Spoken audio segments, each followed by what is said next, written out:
Hey y'all, welcome back to Key is King. Today we are getting into the Real Housewives of Salt Lake City, aka the bread motherfucking winner of all of Bravo. Let's call a spade a spade. If anything is on Bravo TV right now, it's not better than Salt Lake City.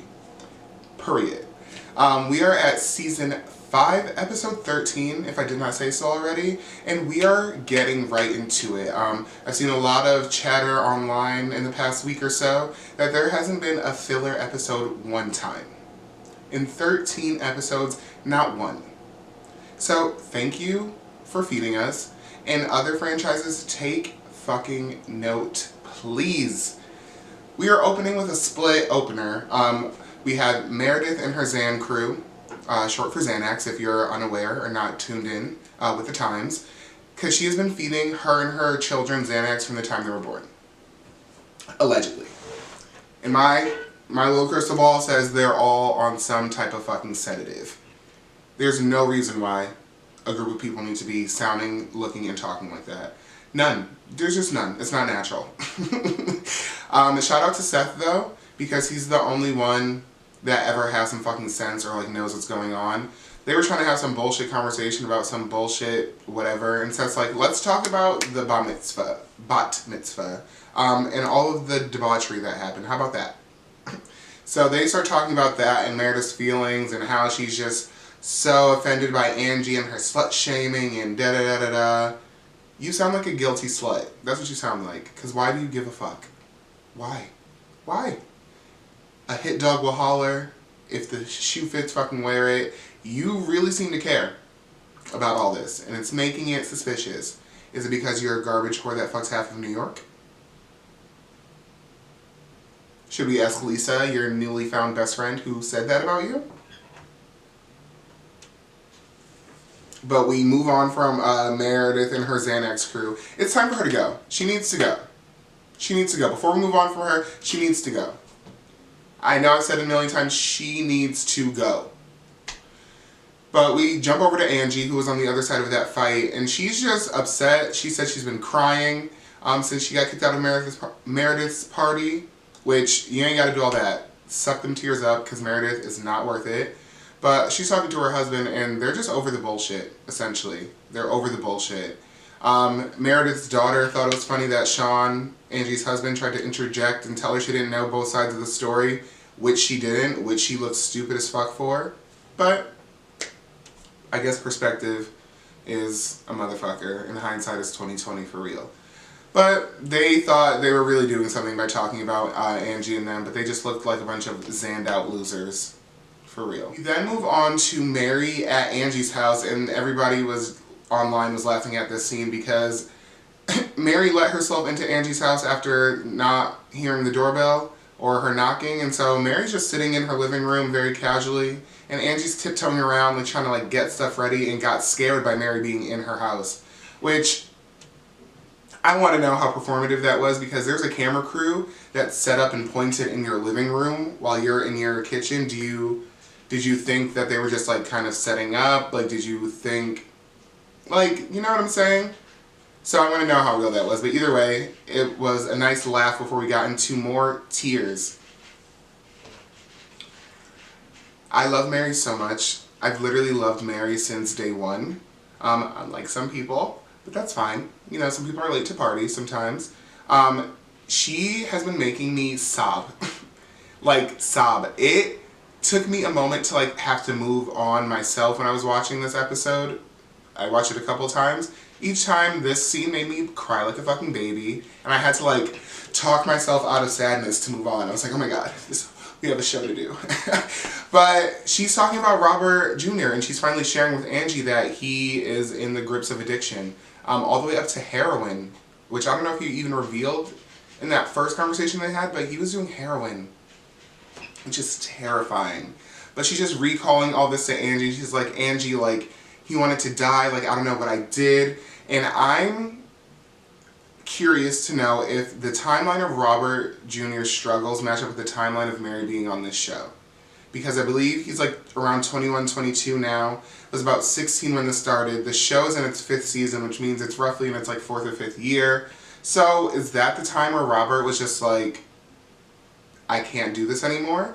And I wonder if it was a result of Mary being on this show and being known as a woman who fucked her step-grandfather and, like, is in a cult. So I wonder if, like, the timeline of them being pushed into the public eye and ridiculed in that way and made fun of in that way caused him to, like, explore addiction. I'd love to know that timeline, but as they were talking and Mary's like, how did I miss this? Like, what did I do? Because she was very fucking accountable and held the responsibility for him becoming an addict, which I fucking appreciate, because so many times people will try to look for what they did not do or how it was another source. But like Mary said, this happened under my nose in my house. Like, this is something that my son wanted to die. Like, so I was so proud of her for being accountable and saying, no, this is my responsibility, nobody else's. I really love that, but it also fucking was so hard to sit there and watch her talk about how it took her 4 years to get pregnant, how she had nobody that, like, cared for her, like, checked for her, like, just the realness, the rawness, the relatableness of it. Oh, it makes me want to cry right now. Every time I was sobbing. And Angie's just there to support. She was telling Mary she did everything right, and I guess in a lot of ways she did everything she knew how to do. But sometimes those kind of statements make me kind of cringe, because, like, if she did everything right technically, maybe there wouldn't be an issue. But, like, once again, I think Angie was really trying to say, and I think she even did say, addiction is all about the other person. There's, like, nothing Mary could have done if he would have chose addiction.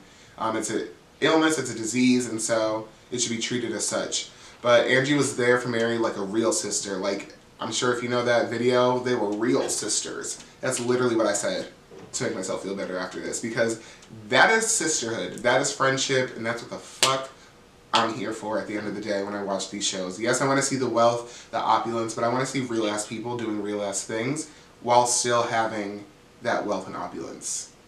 If you get it, you get it. The girls that get it, get it. But just another scene, I was just like sobbing.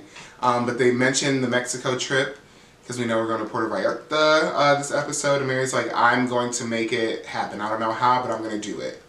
And she kept her word. Not in this episode, but it was just so good to see them connect and bond like that, and I love them. Love them. After that scene with Mary and Andrew, we move on to the airport. All the women are arriving to get on their way to Mexico. And everybody seems to be playing nice in the sandbox, as Heather is describing for us. You would not know that certain people had issues. I think people are trying to just really go into it calm after the bat mitzvah. Who's not calm, well, Bronwyn was pretty calm, but, like, her situation's not fucking calm. She got mauled by a dog. And not just, like, kind of bit, she got mauled by a dog and still came on this trip. Like, took her stitches out to come on this trip. She showed them her, like, wounds and stuff, and I know everybody's talking about how they just glazed over this, and there have been people online, I just watched a video this morning, of the lady who detailed kind of the situation, but she got fucked up and is still on this trip. So God bless her. She said, I need this check, I need this, like, sympathy, and she got it all. So she also needed to do whatever the fuck she wanted to do, apparently, because she got everybody these, like, $600 passport case holders that look like they had, like, diamonds or some type of, like, stoned element to them. Wild. Even more wild is that she called Lisa to ask if she can bring this gift because, you know, it's Lisa's trip. And Lisa told her no, and she brought them anyway. That's a bold bitch. That is a bold bitch. So Lisa's like, oh, like... So Bronwyn getting mauled by a dog did not stop her messiness just at all. And Lisa's just like, I don't know what you're doing, but thank you. Like, trying to play it cool, but is pissed. So the ladies arrived to Mexico, and everybody is excited to just kind of get down to it. Everyone's loading into the Sprinter vans to go to their villas, and Heather reveals that she peed on the toilet seats on the plane because Lisa was complaining about somebody peeing on the toilet seats. And she's like, oh, that was me. There was turbulence. Bitch, clean it up. Why would you... First of fucking all. It's one thing to actually do it and not clean it up. Okay, I'm sure we've all been there, depending on the situation, especially the severity of the publicness of said toilet. Alright. To do it is one thing. To say it out loud is another. And then to say that you did it and did not clean it up, knowing that other people that you are with had to use it, you're a weird, dirty bitch. Like, I don't know any other way to say it. I don't know any other way to say it. Sorry if it offends you, but I don't give a fuck. Like, what is wrong with that woman? If somebody, please note, like, if you know a friend of a friend, 6 degrees of separation, what is wrong with Heather Gay? Somebody answer me that question. But they move on to the villa, thankfully, because I can't do it with that woman. They move on to the villa, and the villas are insane. Like, the budget is budgeting, and it makes me want to know, why do other housewife shows take such shitty trips?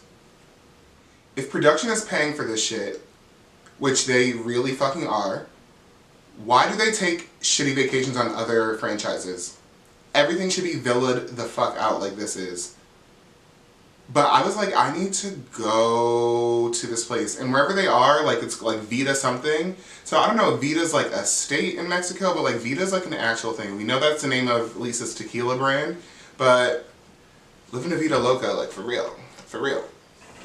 But anyway, I was like, okay, I need explanations to why some trips look the way they do, if the budget is this crazy for most people. Lisa is assigning the rooms because it is her trip. And she has put the people that get along, for the most part, together. And unfortunately for Bronwyn, she's proven herself to be a two-faced bitch. So she gets put in the side of a villa with people that she just threw under the bus, and she's mad about it. And she's throwing a temper tantrum about it. And I don't know who she's expecting to care, because nobody's going to have sympathy for you. You did this to yourself, now you're mad. And you want to use the fact that you got mauled by a dog as a reason to why you should be getting the way you, like, getting what you want. You also want to use the fact that Lisa understands, like, your situation with your child to get what you want. Nobody cares about your sympathy little points that you're trying to earn, or your whole little temper tantrum because you put yourself there. Like, you lost out to weird-ass Britney.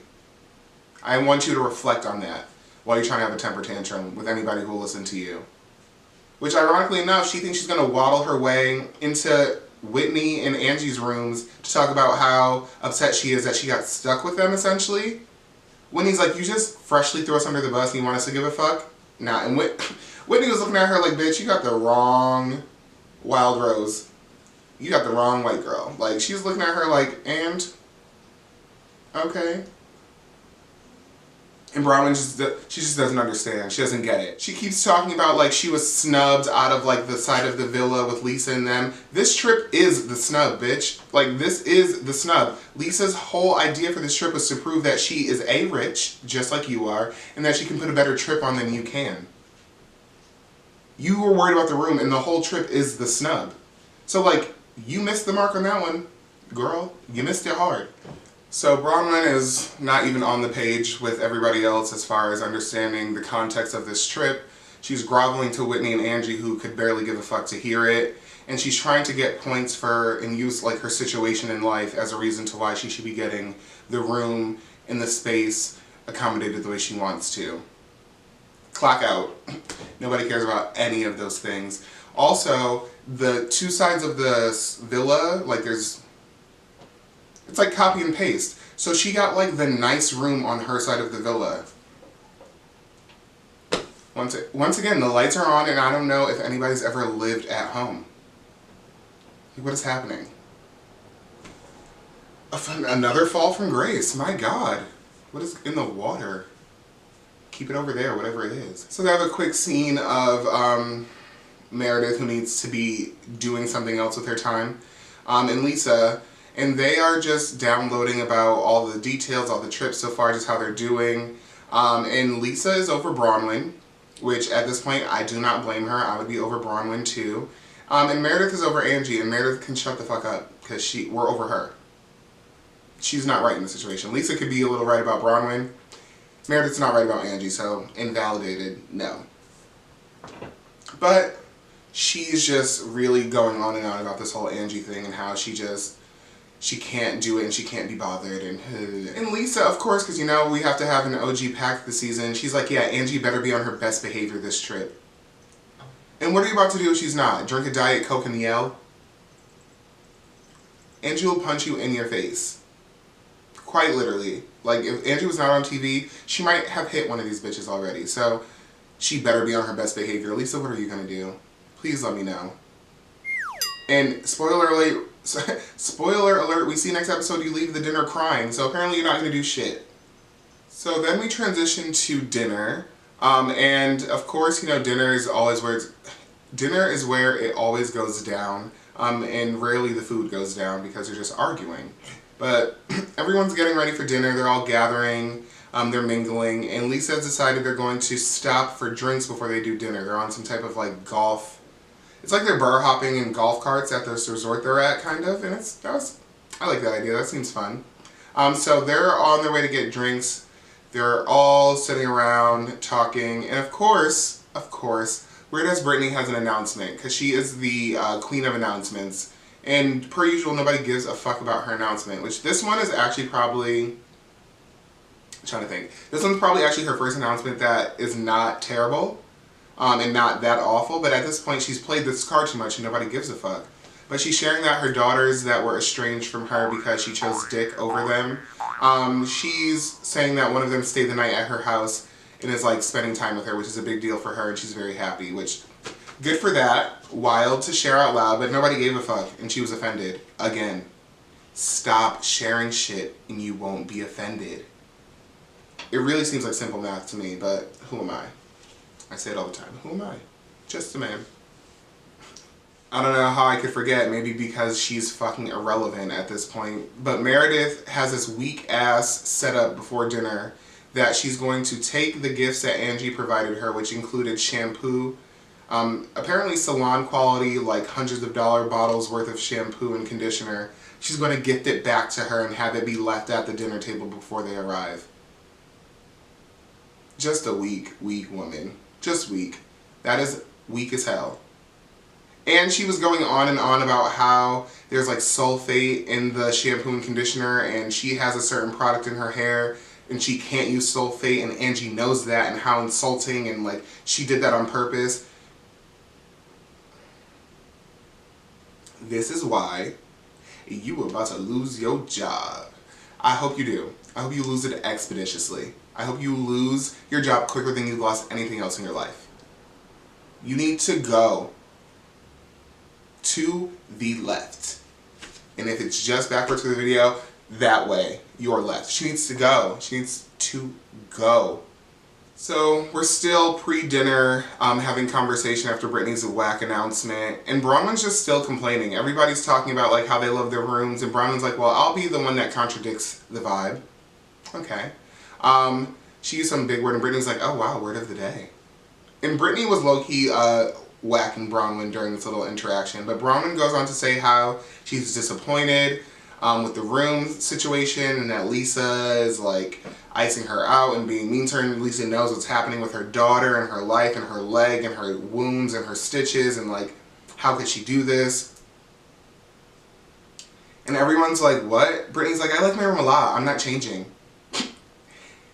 And Bronwyn's like, I didn't ask you to change. Like, ah, good one, Brittany. But like, Brittany was low-key getting you because she was getting through whatever armor you usually have on. And Bronwyn's whole argument is weak because it all boils down to like, Lisa, I wanted to be with you and next to you.